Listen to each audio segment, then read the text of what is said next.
Vamos direto a Londres conversar com o homem do povo, Ulisses Neto. Ô, Ulisses, como a rainha recebeu essa notícia de que Harry e Meghan estão mesmo afim de pagar boleto, como diria a Paulinha agora há pouco? Aí é que tá o problema, viu, Silvio? Porque a rainha recebeu essa notícia como a gente, né? Ela recebeu assim, o que está acontecendo? Porque o casal sequer teve a cortesia de conversar com a monarca, com a rainha Elizabeth II, sobre este assunto. Esse é um dos pontos principais do debate aqui no Reino Unido, sobre este anúncio do casal Harry e Meghan, que foi feito ontem, pegou todo mundo de surpresa, mas foi aquela surpresa também que não foi tão grande assim. Hoje só se fala sobre isso, o Reino Unido está tendo uma DR enorme sobre a relação do povo com a família real britânica, porque o Harry e o William, né, os dois príncipes, filhos do príncipe Charles com a princesa Diana, eles são os principais responsáveis por modernizar a imagem da família real, renovar a popularidade da família real britânica, não só aqui dentro da Grã-Bretanha, mas também ao redor do mundo. E aí, depois do casamento entre Harry e Meghan, menos de 2 anos atrás, o casal vem agora com essa história. Mas se a gente olhar os últimos meses, desde o início da relação, a Meghan e o Harry deixaram bem claro que não estavam satisfeitos com essa posição que eles ocupam dentro da família real, né?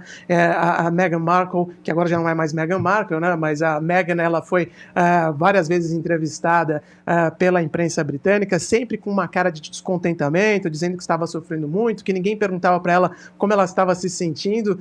E o problema é que talvez ela não tenha entendido, né, que ela chegou ali de agregada na família real, né? Então a posição dela realmente sempre seria menor em relação os outros integrantes da família real. Mas, de qualquer forma, esse parece não ter sido o problema. O problema é que eles não querem cumprir as obrigações que fazem parte dessa rotina da monarquia. E hoje a repercussão por aqui é amplamente negativa em relação a essa decisão dos dois. Primeiro porque eles vão deixar o país, né? Vão morar lá na América do Norte, possivelmente no Canadá, e isso depois de terem queimado mais ou menos 15 milhões, o equivalente a 15 milhões de reais, só para reformar a casa que eles iriam morar aqui na Grã-Bretanha. Não vão mais. Esse dinheiro veio dos cofres públicos. Os dois sempre tiveram um comportamento bastante controverso em relação a essa história de gastar dinheiro, de como se comportar. Gostavam de viajar em jatos privados. Isso criou uma grande repercussão negativa aqui no Reino Unido, porque não pega bem. Aí o Elton John teve até que vir a público para dizer: não, eles estão voando no meu jato e eu empresto meu avião para quem eu quiser.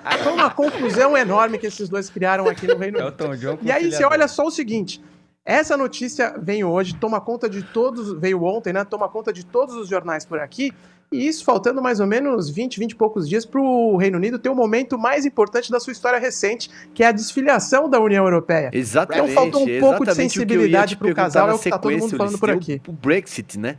Exatamente. Essa era a minha pergunta, já está se antecipando aí. Pode continuar. E aí, a gente abre aqui também para a bancada, Paulinha, o Vini, o Adriles, para comentar esse assunto, que é o grande assunto aí das redes sociais desde ontem. É isso, Paulinha? Não, só se fala nisso, inclusive. Mas também o Ulisses estava falando desse estilo desse casal, e a gente tem em oposição o William e a Kate, que sempre estão ali cumprindo, né? Aliás, hoje é aniversário da Kate, um beijo, amiga.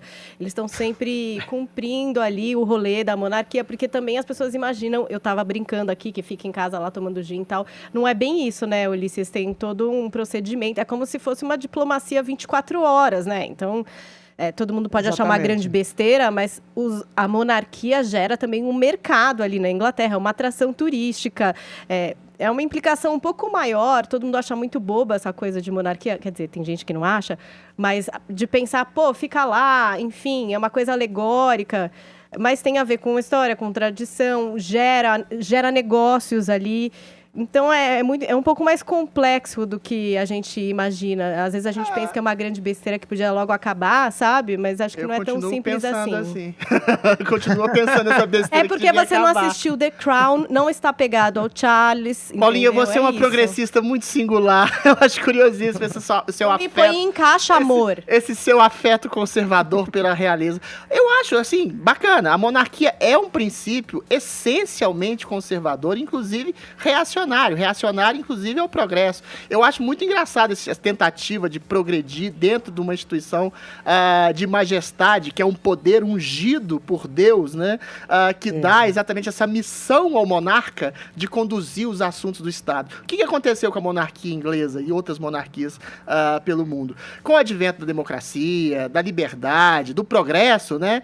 Eventualmente tentaram, na Inglaterra, encaixotar a monarquia no modelo mais progressista, mas eu acho que ficou mais caricato ainda, porque quando os reis, né, encampavam a sua missão de unção divina de proteger e guiar a nação, pelo menos eles tinham um contato mais direto com a realidade, com seus súditos, com a vontade de seus cidadãos, com as guerras, com as contraposições, com as oposições, com as traições dentro do palácio. Agora não, agora eles têm exatamente um tipo de preguiça bem remunerada, ou seja, uma pompa e circunstância, como se fosse uma preguiça, uma ociosidade cansativa e exaustiva, porque o ócio cansa, leva ao tédio, leva à depressão, que eu acho que é o caso do príncipe Harry, que quer estabelecer esse tipo de fetiche, essa tara por trabalho. Eu acho que ele não sabe qual que é o conceito de trabalho.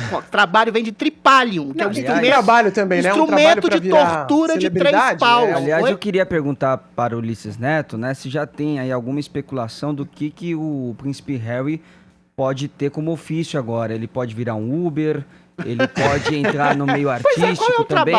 Qual seria o trabalho? Qualificações. Tá rolando currículo já. Excelente. Tá todo não dá mundo pra progredir a monarquia. A monarquia é conservadora, não trabalha. Deixa o Ulisses, então, responder sobre o LinkedIn do príncipe Harry. Diga lá, Ulisses Neto. Não, mas é que realmente esse é o ponto que todo mundo tá perguntando aqui. Tudo bem, vocês vão trabalhar do quê? Né? Vão criar um case de sucesso, aí vão virar empresários e daqui a alguns anos vão falar foi porque eu mereci, eu vim do nada e tal. Qual que é a história dos dois, né?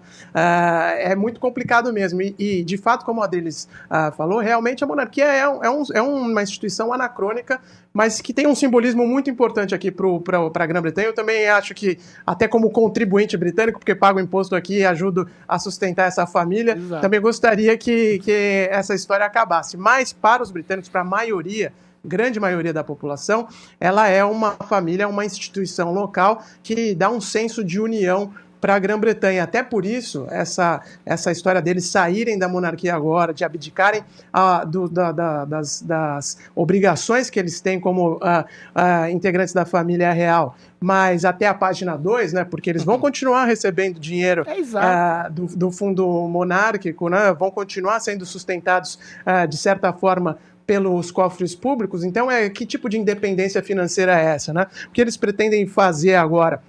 Eles vão abrir uma startup na América do Norte e tal. É muito difícil de entender como essa relação vai se dar. Aqui no Reino Unido, os cofres públicos vão continuar mantendo as residências deles, a segurança que eles vão precisar ter, né? Os dois mais o filho pequeno. Então é uma história muito estranha mesmo, que não está pegando bem aqui no Reino Unido e que as pessoas não sabem qual vai ser a repercussão para o futuro da imagem da família real. Até por isso, tanto a BBC quanto o The Sun é um tabloide um pouco mais controverso, mas a BBC é uma instituição muito respeitada aqui, e essas duas publicações, né, esses dois grupos de mídia, estão afirmando hoje que a família real está enfurecida com a decisão do príncipe Harry, porque ele sequer consultou outros membros da família, né? Então é uma situação muito delicada que eles se colocaram, e os britânicos estão, na maioria aqui, bem magoados, vamos colocar assim, com essa decisão do casal. Eu acho que é uma maneira é um jogo de cena, jogo de publicidade. O Harry